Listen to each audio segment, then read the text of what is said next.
Exact. On a changé complètement. On a évolué. Au même titre que les recherches évoluent, nous aussi, on a évolué à travers les années dans cette compréhension-là. Moi, je leur dis, je me sers de ton système nerveux. Je suis chiropratien. Je me sers de ton système nerveux pour évaluer s'il y a une réponse. Là, on parle de quelque chose qui nuit, mettons. Okay?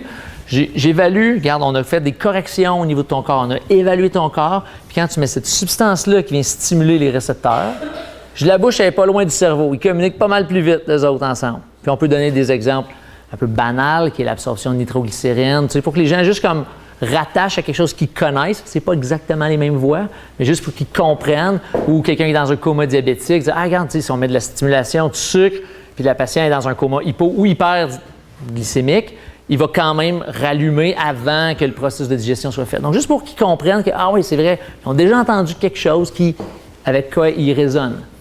On est capable de mesurer l'impact justement instantané. Puis dans ton cas, quand tu prends cette molécule-là, ça semble recréer ce qu'on avait corrigé au préalable. Donc, ça nous laisse croire que c'est une interférence avec ton système nerveux. Puis je leur dis maintenant, je ne peux pas dire, c'est pas une intolérance, c'est-tu une sensibilité alimentaire, où on le place. Moi, je peux te dire que cette molécule-là ou cette substance-là recrée ce pourquoi tu es venu me consulter. OK? Donc, je suis capable de faire cette association-là. Maintenant, l'interprétation qu'on va en faire, ultimement, elle va peut-être évoluer à travers nos visites. Parce que si à la première visite, tu as trouvé les produits laitiers et tu as fait une super job parce que tu as testé plein de choses, bien, ça se peut que ton évaluation, si elle se raffine à la prochaine visite, le patient il dit « Hey Charles, je l'ai faite, je ne vais pas mieux. » Ah, bien pour moi, c'est une information aussi pertinente cliniquement que « Hey, je l'ai faite puis tout est réglé. » Okay, je l'ai faite puis je ne vais pas mieux. C'est comme, OK, attends un peu. Pourquoi? Pourtant, ce que je t'ai testé, c'était comme là. J'ai-tu manqué quelque chose? Y a-tu autre chose? Surtout si le patient l'a fait. Là, si le patient dit, j'ai continué à en prendre et je suis pareil, bon, on n'est pas à la même page. Okay? Mais ça va arriver où est-ce que là, le cas tantôt on parlait, ça se peut que là, à ma deuxième visite, je fais oh, attends un peu, j'ai interprété, j'ai arrêté mon testing là, puis là, je vais aller évaluer d'autres molécules pour essayer de bâtir ma compréhension par rapport à tout ça. Okay? Donc, ça peut évoluer. Fait que le discours avec le patient, c'est de leur dire quand on va essayer ça, on fait une décision ensemble où on va soit diminuer ou enlever une substance, ça sera pas bien long, dans le but de voir la répercussion au niveau des paramètres neuromusculo-squelettiques pour voir si au fur et à mesure justement du temps et des visites, tu t'améliores. Okay? Donc là, on est dans un échange entre l'expérience clinique et le volet avec le patient, qui sont 2 des 3 éléments au niveau du evidence base. Malheureusement, pour l'instant, le 3e, est-ce qu'on a assez de données probantes à 100% par rapport à justifier ça? Je vous dis non, parce que c'est en évolution. Maintenant, si on s'assoit comme il faut, là, il y a beaucoup de conditions qu'il n'y a pas assez de données probantes pour traiter si vous arrêtez là. Il n'y a pas de données probantes pour les traitements chiropratiques et les entorses de cheville. Il n'y a pas de données probantes par rapport à certaines conditions de tendinite de l'épaule et la chiropratique. Il n'y a pas de données probantes pour un paquet de conditions comme ça. Est-ce qu'on les refuse? Est-ce que je vais arrêter là? Non. OK? Donc, le patient comprend cette réalité-là et on fait une décision avec. Question, tenue de dossier? Mettons qu'on a un patient, une patiente qui a lu le livre de Mme Magnetti, Oui. Lui, il rentre dans notre bureau, mais qui n'a pas une heure à l'heure, puis qui dit juste, moi, je veux faire tester les intolérances alimentaires. Celui-là, tu le refuses. Tu leur expliques. Non, c'est vrai. Le patient qui appelle pour se faire tester sensibilité / intolérance alimentaire et qui ne comprend pas que ton champ d'expertise, c'est le domaine neuromusculo-squelettique, tu lui dis, tu n'es pas à la bonne place. Tu n'es juste pas à la bonne place. Désolé. Maintenant, si je te fais un examen complet au niveau... Non, mais si je fais un examen au niveau neuromusculo-squelettique, de mes amplitudes de mouvement, tests orthopédiques, tests neurologiques, palpation et autres, et là que j'évalue mon patient de façon globale, je le traite comme moi je veux le traiter parce qu'il accepte, il signe mon consentement éclairé, tout ça, et que là, en bout de ligne, on observe qu'il y a 1 ou 2 ou 3 aliments, peu importe, qui semblent réagir, c'est complètement différent. Le patient que tu omets de faire ça, là, tu es dans un problème, tu es hors de ton champ de pratique. Y aurait-il, mettons, des nutritionnistes qui font ça? On pourrait dire... Non. Les nutritionnistes ne font pas de tests musculaires. Puis les nutritionnistes, d'un point de vue éducation globale, leur façon de voir ça, on n'est pas à la même page encore, là. Pas du tout. Moi, je reste un gars optimiste dans la vie, tu sais. Je suis un éternel optimiste. Ça va-tu changer? Cardio, je viens des entendre, là, ils sont plus évolués. Non, bien, il y en a, là. Mais tu sais, ça dépend. Puis là-dessus, je veux vraiment pas rentrer dans un débat de jugement ou autre. On n'est pas là. Tu sais, c'est pas ça. Là, nous, on veut faire notre job du mieux possible avec un outil qui est vraiment pertinent. C'est comme... Je me demandais si ça disait, c'est comme « boring ». Je dis, hey, ça m'est jamais arrivé. C'est le temps.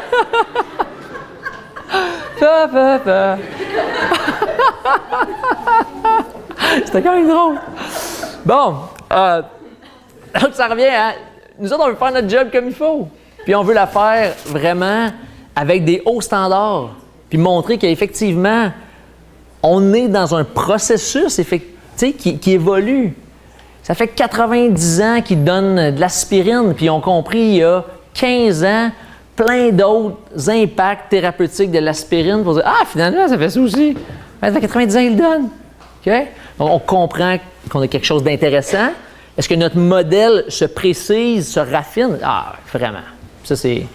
On est à la bonne place au bon moment, je pense. OK? Ça va dans la question? Moi, je pensais que c'était juste pour comme dire « Ouais, je m'excuse, là, tu sais, je suis pas impliqué là-dedans. » C'est lui qui l'a fait. Comme chiropraticien, bien évidemment, on évolue dans un cadre légal. Oui. On documente tout ça comment? Oui. Mais dans ton article 7 de la loi chiropratique, tu es habilité à évaluer et à corriger le volet articulaire, de toutes les articulations. Okay? Donc, si tu as fait une bonne job dans ton évaluation neuromusculo-squelettique, puis que tu l'as documenté, puis qu'après ça, tu évalues une réponse neurogustative qui recrée. Si tu ne le sais pas, là, on fait un jeu dans la salle. Là, okay? Puis moi, je corrige ton tibia. Okay? Après ça, je pars de la salle. Moi, je suis habilité à le palper et à le tester avec des challenges. Je sors de la salle, puis Fred, il me joue un tour. Dans ta bouche, vous savez que tu réagis à quelque chose, il le met dans ta bouche, puis je reviens. Moi, je suis habilité à... Puis là, je reviens, puis là, je dis, OK, bon, fait que là, on va comme... OK, attends un peu, qu'est-ce qui s'est passé avec ton tibia? Il est comme revenu problématique. Donc, on est capable de mesurer que tu as une subluxation encore, qui est récurrente. On le sait parce que c'est un challenge comme un autre, que je passe de couché à assis, c'est un challenge. Que je passe de assis à debout, c'est un challenge qui peut contribuer à la récurrence d'une subluxation ou d'un autre patron. On reste dans un volet, on va dire, qui articulaire. Donc, dans cet aspect-là, dans ton dossier, tu as tes corrections. Puis moi, je t'ai juste marqué recréer par, puis là, je mets soit l'aliment ou la famille d'aliments. Ce que je propose, c'est de dire, bon, bien, parfait, ce qui est proposé avec le patient, je n'impose pas, là, il n'est pas un coup de fouette pour l'enlever. On discute ensemble, regarde, voici ce qu'on pourrait faire comme plan de match. Proposition, juste d'enlever ça pour voir l'impact qu'on est capable d'avoir sur la condition. C'est mon essai thérapeutique d'un point de vue habitude de vie, dans une évaluation neuromusculo-squelettique, dans une correction neuromusculo-squelettique. OK? Ça reste là. Notre clinique a été plus qu'inspectée, là. On commence à penser créer comme la clinique d'inspection, là, comme à Triade. Mais bon, c'est ça de même. Mais faut-tu être sharp? Oui. Tu peux-tu faire comme n'importe quoi? Non. OK? C'est là le volet que c'est ma mise en garde générale. Ça va? On peut-tu continuer à avancer? Donc, on revient à Mme Lagacé, qui, en passant, j'aime beaucoup. C'est une personne qui est... J'ai eu la chance de parler plein de fois avec. Là. Je veux dire, j'ai soupé avec elle plein de fois. On s'est vus, elle venait à la clinique. C'est une personne exceptionnelle. Mais notre conclusion de ce qu'on fait, dans ce qu'elle pense, puis on en discute, puis son modèle a évolué. En la traitant, en continuant à la traiter, son modèle a évolué. Puis je ne sais pas si elle réécrirait exactement les mêmes choses. C'est pas grave, l'avenir nous le dira. Mais bon, la conclusion qui est là-dedans n'est pas soutenue par ICK Canada. C'est pas ce qu'on fait.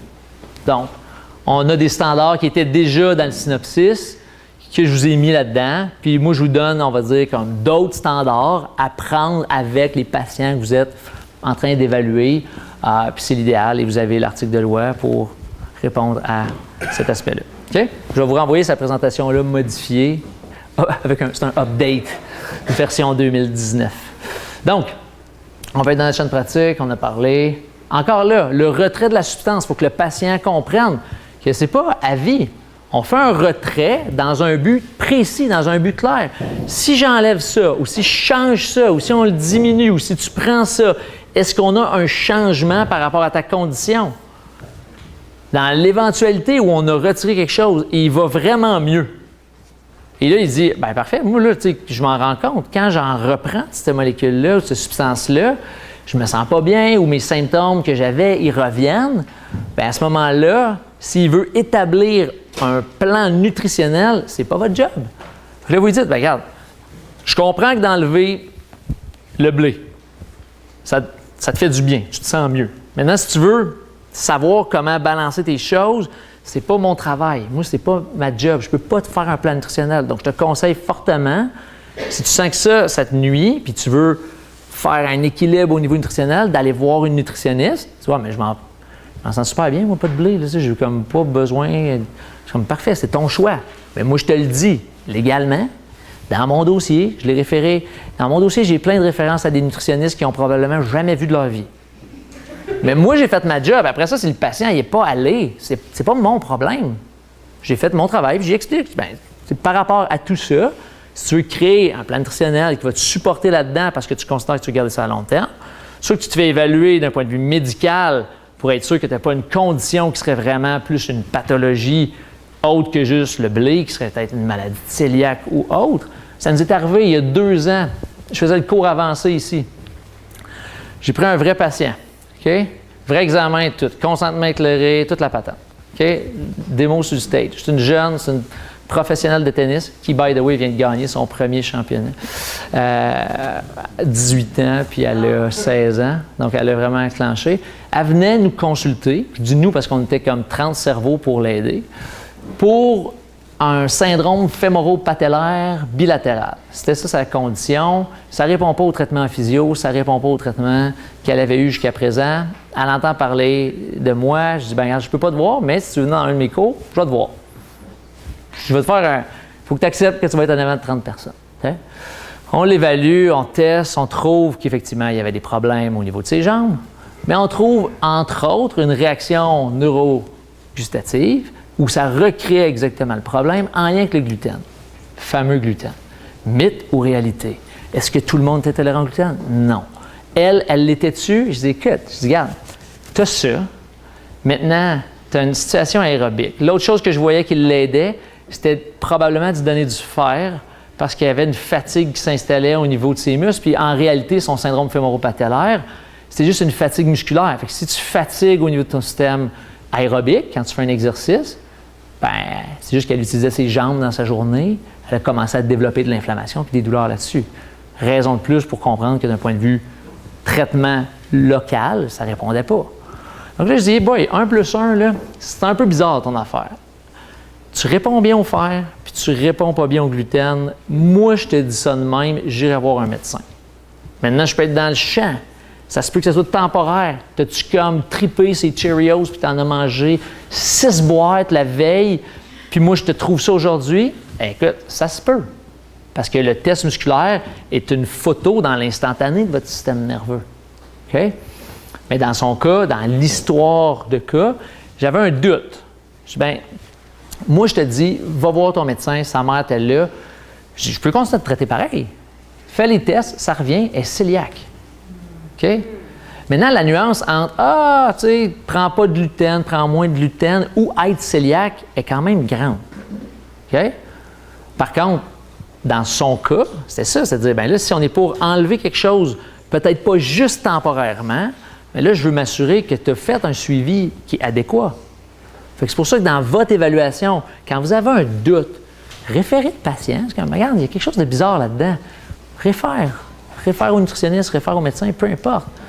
Chose est sûre, ça a pris 2 mois, ça faisait comme 1 an. À la visite d'après, elle nous dit, elle n'a pas parlé de ses genoux, en fait, au module 2. Elle nous a parlé, elle a dit, là, comme mon épaule puis mon poignet. C'est comme, OK, mais attends un peu. By the way, tu es venu nous consulter pour un problème de genoux. Elle dit, ouais, mais mes genoux vont bien. Je suis comme, OK, c'est pour ça que tu es venu me voir, là, tu sais. Et là, tu vas bien là-dessus. Dossier réglé, on passe au motif de consultation 2. Ça va?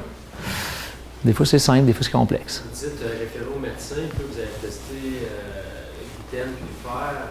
Quand vous dites référer au médecin, elle dit quoi? Elle dit... Non. Dans son cas, ce que tu veux dire à un patient, c'est tu veux éviter de mentionner que quelqu'un a suggéré une forme de réaction.